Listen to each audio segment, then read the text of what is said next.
चलिए भाई, शुक्रवार की सुबह इस नए संवत 2082 का दूसरा कारोबारी सत्र, और क्या गजब बढ़िया शुरुआत हुई कल इस नए साल की। दरअसल तमाम पॉजिटिव मैक्रो फैक्टर्स थे और सबसे इंपॉर्टेंट वो positivity India US tariff deal, trade deal को लेकर।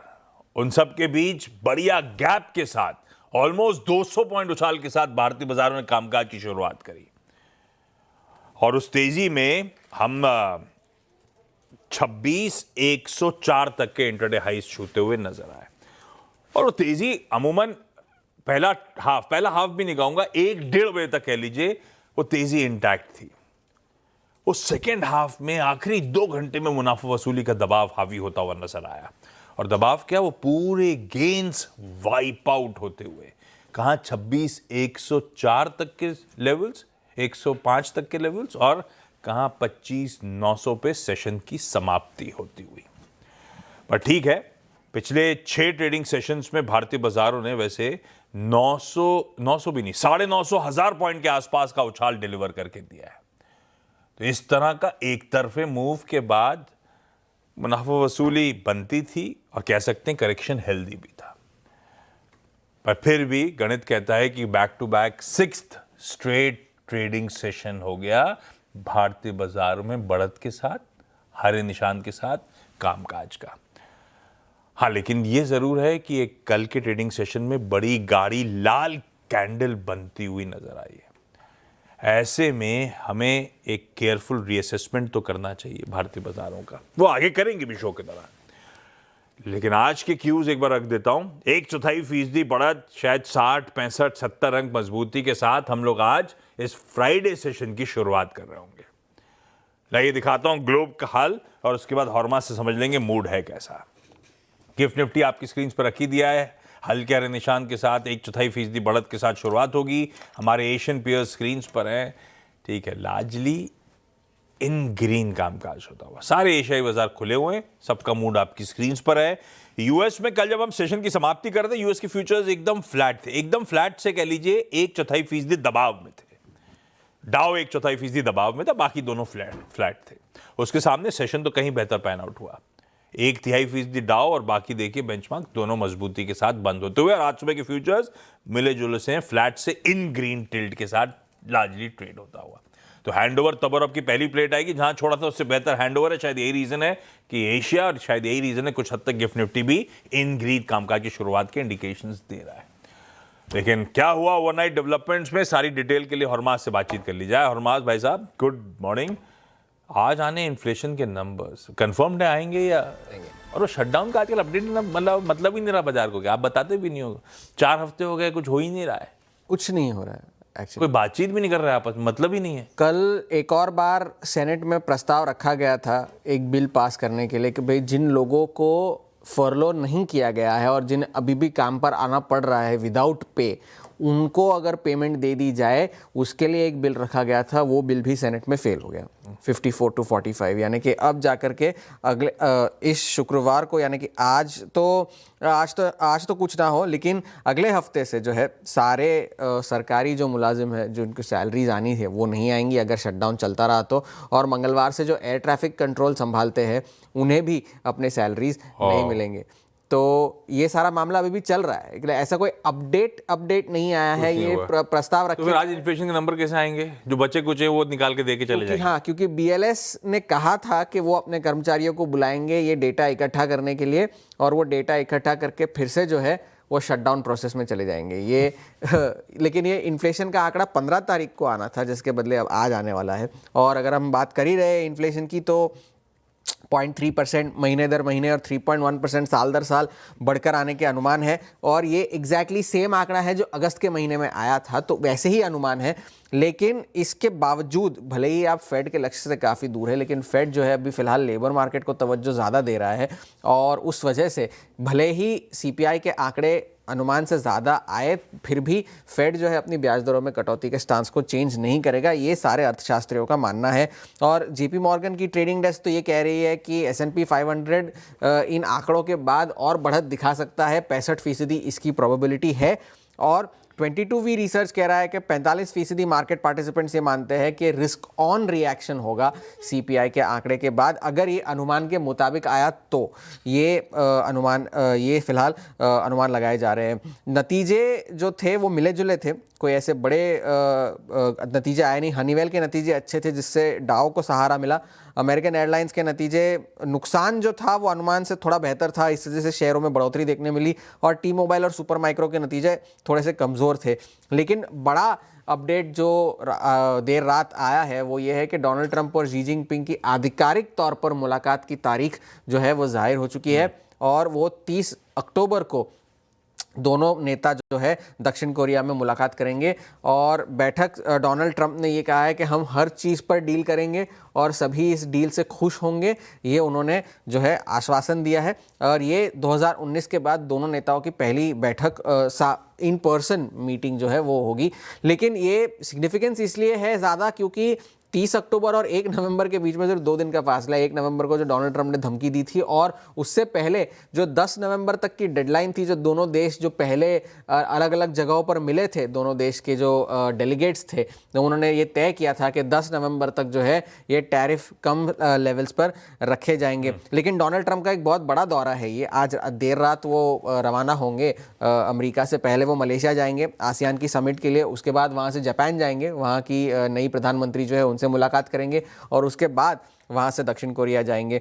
तो ये एक बड़ा अपडेट है। शटडाउन जैसे आपने कहा अभी भी जारी है। सोने की कीमतों में गिरावट जारी है। 9 हफ्तों के बाद आज पहली बार हफ्ते दर हफ्ते सोने की कीमतों में गिरावट देखने मिलेगी और ब्रेंट जो है $66 पर फिर से आ चुका है, तो वहाँ पर नज़र रखने की ज़रूरत है। लेकिन आज का सबसे बड़ा ट्रिगर, अर्निंग्स कोई बड़े है नहीं, लेकिन महंगाई आज का सबसे बड़ा ट्रिगर होगा, CPI का आंकड़ा। आज शाम को हमारे समय अनुसार 6 बजे आ रहा होगा। देखते हैं इन्फ्लेशन का प्रिंट। खैर उस पर तो हमें मंडे को रिएक्ट करना है। कल सबसे बड़ा पॉजिटिव था जब हम छुट्टी से लौट के आए थे कि ट्रेड डील रिलेटेड ऑप्टिमिज्म। बाजार तो इस तरह से उत्साहित था कि शायद आज कल में सील ही हो जाएगी। तो थोड़ा सा क्लैरिफिकेशन आता हुआ। दरअसल यूएस के साथ जो भारत की ट्रेड डील को लेकर बातचीत कहा जा रहा है तेजी से आगे बढ़ रही है। सुनिए पीयूष गोयल साहब ने क्या उम्मीद जताई। We are in dialogue with the United States of America. We continue to engage with them and talks are progressing. We hope to work towards a fair and equitable agreement in the near future. बातचीत चल रही है, ऐसा कोई statement बदला नहीं है Indian side से। तो अभी मेरे को लगता है ओन स्वीट टाइम लगना है। ऐसा कुछ कोई एक्साइटमेंट था नहीं जो हम लोग दीपावली को देखते हुए और बातचीत होते हुए देखा था, तो बाजार जो एक्साइटेड हुआ था। थोड़ा सा सदा हुआ रिस्पॉन्स था पीयूष गोयल साहब का जब वो सवाल उठाया गया उनसे। खैर ये है ग्लोब के समीकरण और ये वो ट्रेड रिलेटेड डेवलपमेंट्स। अब आइए आज के बाजार का अप्रोच। मैंने कहा था एक बड़ी गाड़ी लाल कैंडल बनी है तो रीअसेस करना जरूरी है। समझ लेते हैं। वैसे कल चर्चा हो रही थी कि जो BTST लॉन्ग्स हैं, जो पोजिशनल लॉन्ग्स हैं, आज का गैप अप उन्हीं के लिए है। कोई इंट्राडे के लिए किसी के लिए गुंजाइश है नहीं इस बाजार में, और ऐसे ही हुआ। वैसे वीरू, गुड मॉर्निंग भाई साहब। कल के सेशन को कैसे असेस कर रहे हो आप? क्या अप्रोच रहेगा? क्या वो टेक्सचर बाय ऑन डिप्स का है या नहीं है? गुड मॉर्निंग आशीष। देखिए आशीष, टेक्सचर में कोई परिवर्तन नहीं हुआ है, दिशा में कोई परिवर्तन नहीं हुआ है। और इस दिशा को जिसने स्पॉन्सर किया था FIs की शॉर्ट कवरिंग ने, बाइंग ने, बदस्तूर कायम है। देखिए आशीष, कल 2 चीज़ें नेगेटिव थी। एक गैप अप बहुत सब्सटेंशियल था। गैप अप था कॉलाइटर्स के जोन में, जो कि सबसे बड़े 26,000 के कॉलाइटर्स थे। कॉन्फ्लिक्ट थोड़ा था पोजिशनिंग का। कल क्लाइंट्स ने कल प्रॉफिट टेक किया, DIs ने कल प्रॉफिट बुकिंग करी हायर लेवल्स पे, इंडेक्स पे। और तीसरी चीज़ जो कि नेगेटिव थी कि we were in overbought trajectory. हम 10 डेमा से बहुत दूर थे और कल की ओपनिंग के साथ बहुत दूर हो गए थे। तो ये रिट्रेसमेंट लास्ट में था आशीष। कल नहीं टूटा 850, दैट्स गुड, ये अच्छा है। क्या है ये आपकी 2 लास्ट कैंडल्स का 20 और 21 तारीख की कैंडल का सबसे स्ट्रॉन्ग जोन था, दैट्स गुड। मैं इस सेशन को कैसे अप्रोच करूंगा? देखिए, I will wait for clarity. आइए स्टैट्स से शुरुआत करते हैं। पहले FIs के स्टैट्स लेके आइए। हाँ, नो डाउट अबाउट दैट कि कैश में उनकी सेलिंग थी और कैश में उनकी सेलिंग करीब करीब 1166 करोड़ रुपए की, डीआईएस का करीब 3894 करोड़ रुपए का बाय। अब आइए आप जरा इंडेक्स उन्होंने बाय किया और अच्छे खासे क्वांटम में 4652 करोड़ रुपए का, जिसमें करीब करीब उन्होंने 14,000 कॉन्ट्रैक्ट शॉर्ट कवर किए, 10,000 कॉन्ट्रैक्ट लॉन्ग किए। और एक बात याद रखिएगा, किसी भी डायरेक्शंस में जब एफआईएस चलते हैं तो उस डायरेक्शन में उनका अपर हैंड होता है, ये बात बिल्कुल एस्टेब्लिश्ड है, इसमें कोई दुराय नहीं है। उनका अपर हैंड होता है और वो इस वक्त अपर हैंड लॉन्ग साइड पे रख रहे हैं। पहली चीज तो ये, कल शॉर्ट क्लाइंट ने और डीआई ने किया हायर लेवल्स पे, अप्रॉक्सीमेटली 11,000 कॉन्ट्रैक्ट दोनों की तरफ से आए और उनकी तरफ से लॉन्ग काटे भी गए हैं, तो उन्होंने कल हायर लेवल पे प्रेशर दिया है।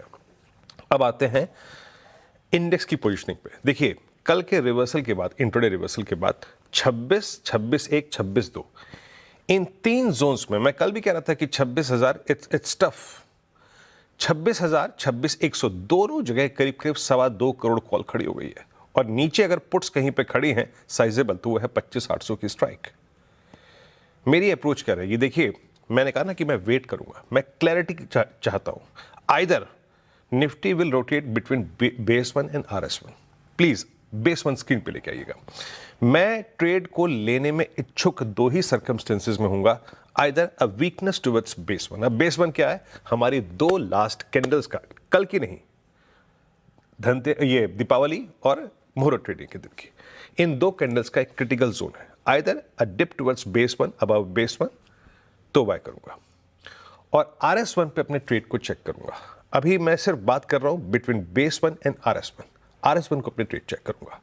और अगर आप बिल्कुल ही क्लैरिटी चाहते हैं, आप एक्यूट स्ट्रेंथ को बाय करना चाहते हैं, देन उसके लिए आपको 26,033 के ऊपर सस्टेन करना पड़ेगा, पहले कॉलाइटस की जोन के ऊपर। इन that case a swing towards 26,081, 26,123 और 26,167 पॉसिबल है।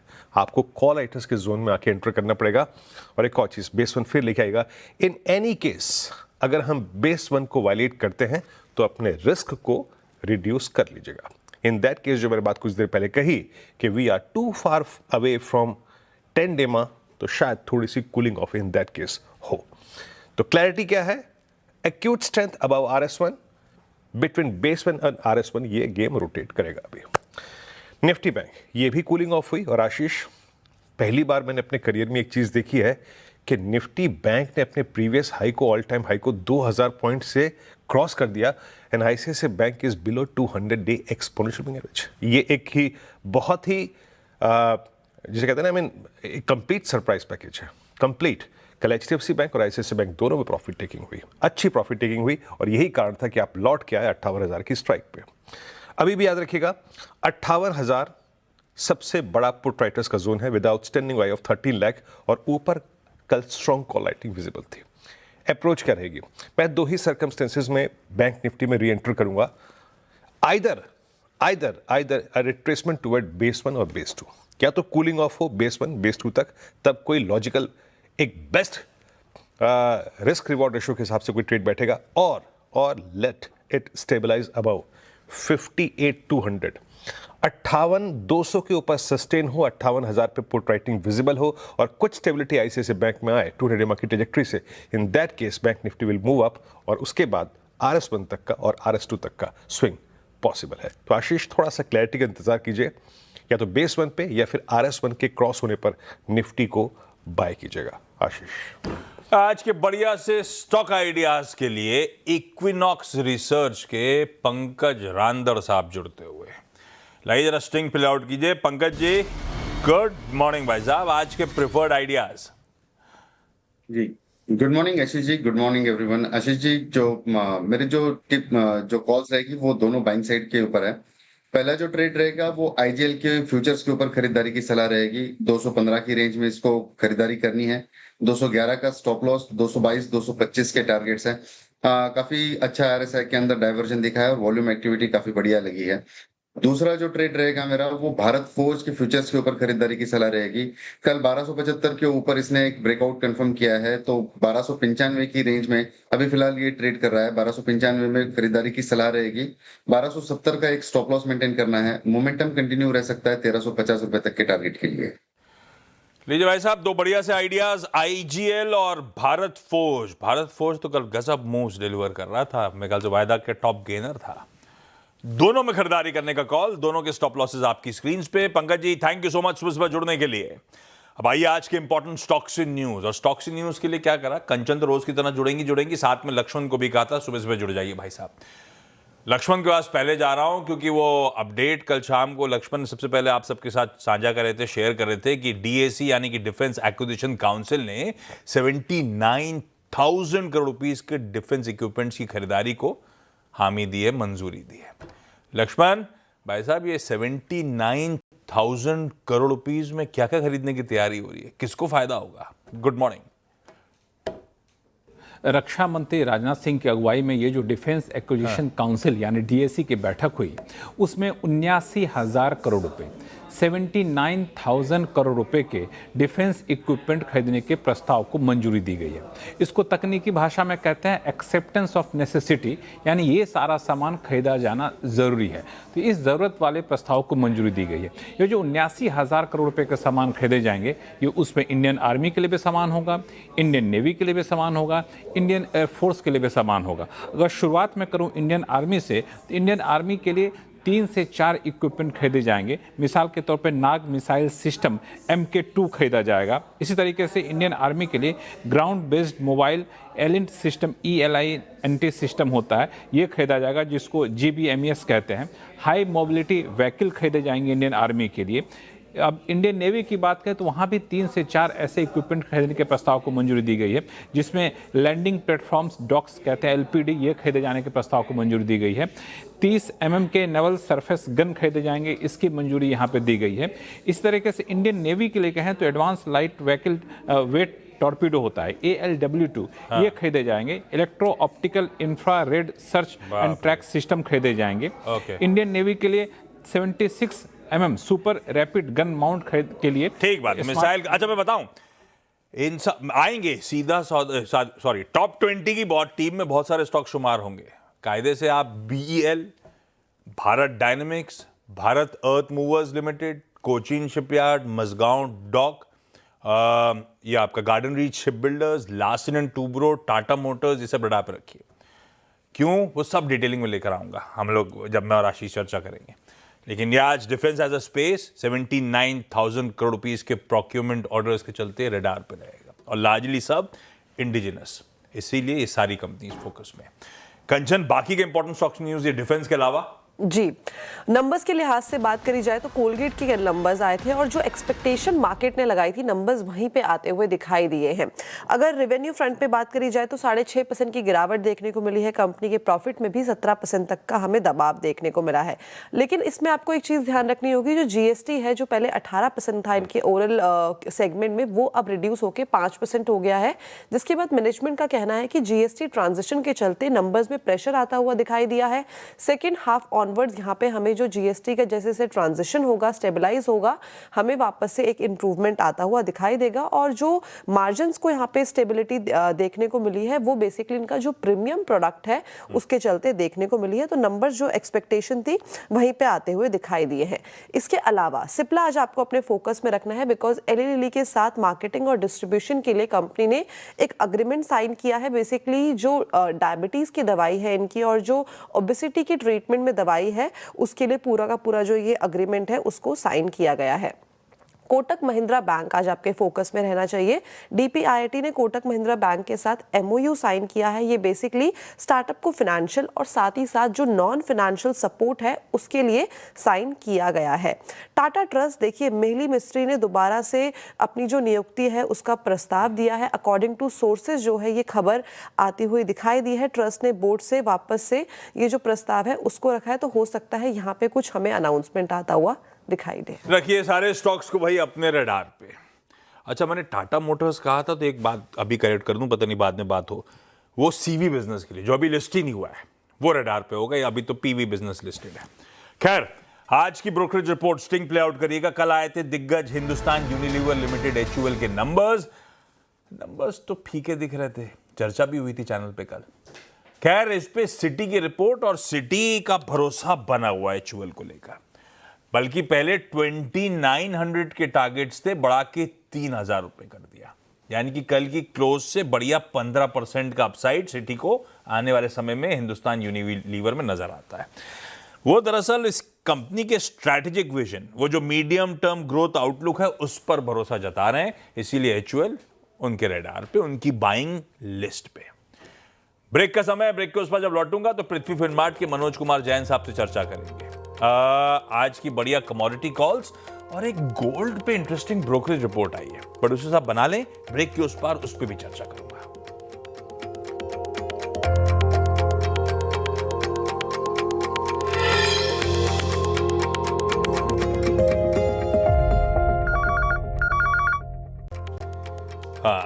चलिए, ब्रेक के बाद आप सबका स्वागत है। तब अब की एक बार सेकंड प्लेट स्क्रीन पर रख दी मैंने। कुछ ज्यादा बदला नहीं है। कच्चा तेल $65 के ऊपर ही कंसोलिडेट कर रहा है। कल हम वहां के लेवल छोड़ के गए, तो ऐसा कुछ ओवरनाइट नहीं बदला है, एक्स्ट्रा सैंक्शंस लगने के बावजूद। सोना चांदी एकदम से करेक्ट हुए थे, स्टेबलाइज हुए। चांदी तो थमा हुआ है, सोना थोड़ा सा बाउंस बैक कर रहा है। अच्छा, सोने से याद आया, सोना रखिएगा स्क्रीन पे प्लीज, दिखाइए। आपका अगली प्लेट नहीं दिखाओगे क्या? सोने पे गोल्डमैन सैक्स की रिपोर्ट। गोल्डमैन सैक्स कह रहा है कि ये जो स्टिकी स्ट्रक्चरल बाइंग चल रही है सोने में, ये अभी और कंटिन्यू करेगी। उनका था 2026 अगले साल के एंड का फोरकास्ट कि सोने का भाव इंटरनेशनल मार्केट्स में होगा $4,900। $4,900 मतलब इस समय जो सोने के भाव चल रहे हैं $4,150 के आसपास। तो उनको अगले साल के अंत तक 18% का और अपसाइड नजर आ रहा था। गोल्डमैन सैक्स की रिपोर्ट ये नहीं कह रही, वो कह रही है still see an upside risk to our target. मतलब हमारे टारगेट को पार करने का दमखम सोने में अभी भी नजर आ रहा है, हमने जो टारगेट सेट कर रहे हैं उससे ज्यादा। और क्योंकि स्ट्रैटेजिक पोर्टफोलियो डाइवर्सिफाई सब कर रहे हैं और उसके चलते गोल्ड का इंटरेस्ट और बढ़ता ही चले जा रहा है, इसलिए गोल्डमैन सैक्स मानते हैं कि हमारे लक्ष्य को भेदता हुआ नजर आएगा सोना। ये है सोने पे एक बढ़िया सी इंटरेस्टिंग रिपोर्ट। खैर, आज के ट्रेड पे फोकस करा जाए। मनोज जी, गुड मॉर्निंग भाई साहब। आज के commodity calls. Good morning Ashish ji. बिल्कुल, आपने सोने पे बात की है तो हमारा भी मानना है कि यहाँ पे डिस्पाइट की बहुत ज्यादा वोलेटिलिटी बनी है, उसके बावजूद हम देख रहे हैं कि निचले स्तर के जो सपोर्ट से वो सोना लगातार होल्ड करता हुआ नजर आ रहा है। तो आज भी यहाँ पे डिप्स में बाई की ही सलाह रहेगी। गोल्ड मिनी का जो नवंबर वायदा है वहां पे बाइंग की रिकमेंडेशन रहेगी। 1,22,500 के स्तर पर बाय करना है। 1,21,750 का स्टॉप लॉस रखें और 1,24,000 तक के लक्ष्य रखे जा सकते हैं। वहीं हम इंडस्ट्रियल मेटल्स में बात करें तो कॉपर में एक अच्छा पॉजिटिव ट्रैक्शन बना हुआ है। हम देख रहे हैं कि LME पर कीमतें $10,800 के स्तर को पार करती हुई नजर आई है। तो कॉपर के अक्टूबर के वायदा में वहां बाय की सलाह रहेगी। जो बाइंग का लेवल रहेगा वो 986 का रहेगा। 978 का स्टॉप लॉस रखना है और लक्ष्य यहाँ पे 1,002 तक के रहेंगे। लीजिए भाई साहब, गोल्ड और कॉपर दोनों में खरीदारी करने के कॉल्स, लेवल्स आपकी स्क्रीन पे। Manoj sir, thank you so much सुबह सुबह जुड़ने के लिए। क्विकली आज का इवेंट्स कैलेंडर। फ्राइडे है, आज शाम को भारतीय समय अनुसार 6 बजे यूएस अपना इन्फ्लेशन का आंकड़ा देगा। डिलेड आना तो महीने की शुरुआत में था, पर शटडाउन चल रहा था आज, लेकिन वो इन्फ्लेशन का प्रिंट आएगा, ये कहा गया है।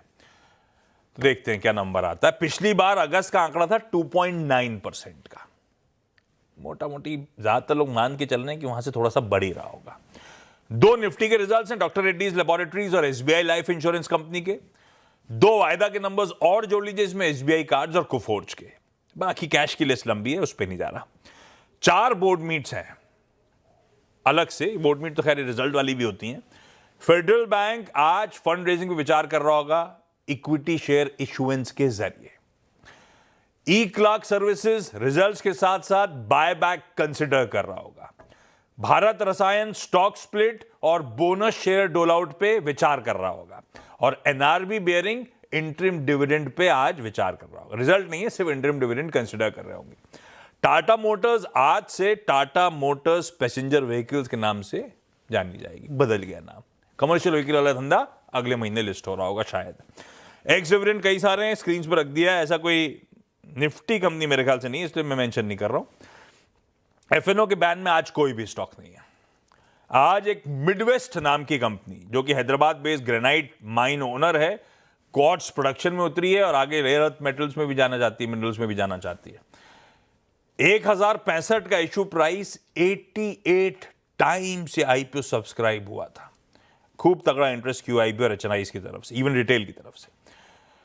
आज 10:30 बजे हमारा फ्लैश पीएमआई आना है, शाम को फॉरेन एक्सचेंज रिजर्व्स, वो वीकली आंकड़े, डिपॉजिट, लोन ग्रोथ, सबके नंबर्स आ रहे होंगे। जापान का इन्फ्लेशन प्रिंट चला चुकी है टिकर टीम, यूके के रिटेल सेल्स, यूएस के न्यू होम सेल्स आने हैं। छोड़ दीजिए, सब तो खैर आंकड़े ज्यादा इंपॉर्टेंट, आएंगे का यूएस के न्यू होम सेल्स तो नहीं आएगा। चाइना और यूएस, आज इनकी टीम्स जो हैं मलेशिया में ट्रेड टॉक्स पे बातचीत कर रहे हैं। दरअसल दोनों के प्रेसिडेंट्स की मुलाकात होनी है, जो हॉर्मास बता के गए हैं। उस मुलाकात से पहले ट्रेड टॉक्स हो रही हैं ताकि म्यूचुअल कुछ कंसेंट लाया जा सके। यूनाइटेड नेशंस डे है आज भाई। आज ही के दिन 1945 में यूएन का गठन करा गया था, इस होप से कि इस यूएन के थ्रू ग्लोबल यूनिटी होगी। खूब लड़ाइयाँ हो रही हैं वैसे। एक फ्राइडे रिलीज बताना जरूरी है, लेकिन फ्राइडे को रिलीज ही नहीं है। खम्मा नाम की मूवी रिलीज हुई थी वो, लेकिन 21 अक्टूबर को रिलीज हो गई है, इस हफ्ते ट्यूसडे को मेरे ख्याल से। आयुष्मान खुराना की है। हाँ, मुझे इसका टीजर तो बड़ा अच्छा लगा था। खैर, इसके रिव्यूज भी अच्छे हैं। और हॉरर कॉमेडी है, ये जॉनर बड़ा अच्छा लगता है मुझे। ओटीटी रिलीज में परम सुंदरी आ रही है भाई आज, जानवी कपूर और सिद्धार्थ मल्होत्रा की। और आज ना फ्राइडे भी है, और आज वर्ल्ड शैंपेन डे है। अक्टूबर के 4th फ्राइडे को सेलिब्रेट किया जाता है, और शैंपेन होती है सिंबल ऑफ सेलिब्रेशन और एलिगेंस। ये चीयर्स वाला ग्लास नहीं टकराया, छोड़िए यार, डायरेक्टर साहब भी ऐसे लिखा हुआ ले आए। गिफ्ट निफ्टी के क्यूज आपकी स्क्रीन पे रखे रहा हूं। थोड़ा सा मामला ठंडा पड़ गया है, तो 40-50 पॉइंट इन ग्रीन शुरुआत करेंगे। चलिए इस नोट पर आज के इस मॉर्निंग कॉल को समेट रहे हैं। ब्रेक के उस पार आशीष रेडी हो रहे हैं, दिखाएंगे नहीं डायरेक्टर साहब आपको, लेकिन टॉप 20 की तैयारी हो रही है।